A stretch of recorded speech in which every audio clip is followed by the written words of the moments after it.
मुख्तार अंसारी के परिवार पे एक बार फिर आफत जो है वो टूट पड़ी है, क्योंकि आज उनके छोटे बेटे जो उमर अंसारी हैं उनको कोर्ट में हाजिर होना पड़ा, जिसको लेकर यह कहा जा रहा है कि मुख्तार अंसारी के जो छोटे बेटे हैं उनके ऊपर अब आफत आ पड़ी है, उनके परिवार के ऊपर आफत आ पड़ी है।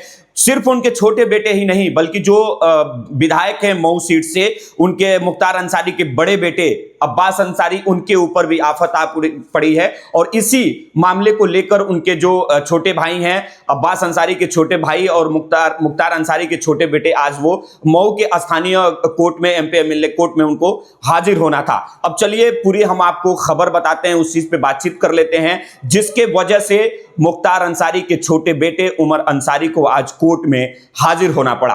दरअसल ये 2022 विधानसभा का मामला है। 2022 विधानसभा में, चुनावी सभा में मुख्तार अंसारी के बड़े बेटे अब्बास अंसारी ने एक उलूल जुलूल जो है वो बयान दिए थे और इसी को लेकर उनके ऊपर आरोप लगाया गया और हेट स्पीच का आरोप लगाते हुए वहां के मऊ के स्थानीय कोर्ट में, एमपी एमएलए कोर्ट में एक जो है वो उनको मुजरिम बनाया गया। उमर अंसारी की मैं बात करूं तो उनके ऊपर ताली बजाने का आरोप लगा है, जिसके वजह से मुख्तार अंसारी के छोटे बेटे उमर अंसारी को एमपी एमएलए मऊ के स्थानीय कोर्ट में हाजिर होना था। और वहीं पर अगर मैं बात करूं तो आज कोर्ट में जो अधिवक्तागण थे वो हड़ताल पे थे, जिसके वजह से कुछ भी वहां पर कोई सुनवाई नहीं हो पाई और नहीं इनका जो है वहां पर पेशी हो पाया। कोर्ट परिसर से बाहर निकलते हुए मुख्तार अंसारी के छोटे बेटे उमर अंसारी मीडिया से बातचीत करते हुए कई सारे सवालों का जवाब दिए। उनसे पूछा गया था कि आखिर किस वजह से आज आप कोर्ट आए हैं, क्या कारण था, तो सुनिए मुख्तार अंसारी के छोटे बेटे उमर अंसारी का क्या कुछ कहना है। हमारा अब्बास भैया के ऊपर जो हेट स्पीच का मुकदमा था, मॉडल कोड ऑफ कंडक्ट का, तो उसमें हमें भी मुलजिम बनाया गया था ताली बजाने के इल्ज़ाम में।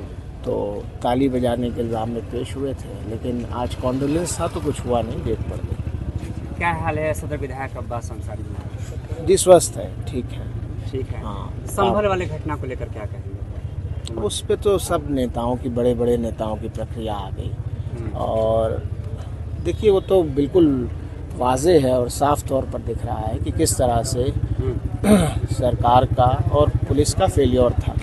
इंटेलिजेंस को कोई अपडेट नहीं था, इसके सिवा पुलिस मोबिलाइज नहीं हो पाई थी और इसी सब चीज़ों के कारण ये हुआ है। और इस तरह की चीज़ों से बचना चाहिए। जो हुआ है वो दुर्भाग्यपूर्ण है। हमारे परिवार के बड़ों ने और हम भी अपील करते हैं संभल के लोगों से कि वो संयम बरतें, और आप लोगों से भी अपील करते हैं कि आग में घी ना डाला जाए, आग को बुझाने की कोशिश की जाए, ताकि हमारा देश जो गंगा जमनी तहजीब से चलता है, जो हम हज़ारों साल से एक दूसरे की दिवाली पर, होली पर, ईद और बकरीद में एक दूसरे के घर जाते हैं, मिलते हैं, उनकी खुशियाँ बांटते हैं, उनके गम में शरीक होते हैं, तो उसी तरह से हमारा देश चले। नफ़रत बढ़ाने वालों को हम लोग सपोर्ट ना करें। उमर जी, बांग्लादेश को लेकर क्या कहेंगे? No update. हिंदुस्तान की बात करिए। जय हिंद।